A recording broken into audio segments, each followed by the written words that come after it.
A lot is on the line for Democrats next Monday as they kick off their national convention in Chicago.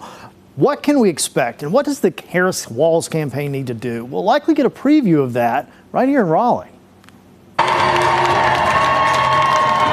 In the weeks since Kamala Harris became the presumptive Democratic nominee for president, a surge in fundraising and energy has followed. Political observers anticipate a much different national convention than what we may have seen if President Joe Biden remained in the race. A lot of people are calling it the vibe effect. And I think that there is much more enthusiasm, much more interest, much more passion on the Democratic side.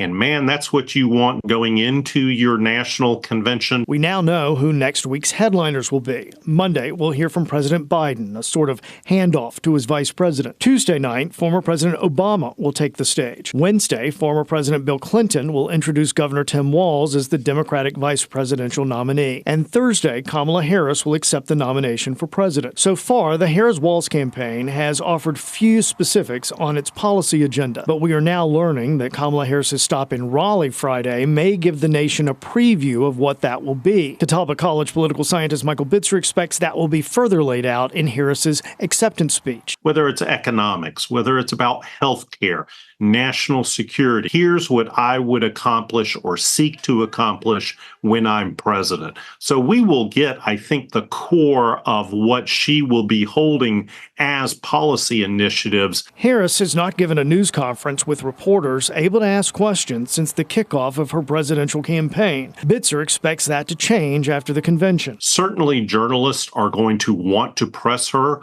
on particular issues and particular stances, and she'll probably have to hold some kind of press gaggle at some point or do a one-on-one major interview in some regards.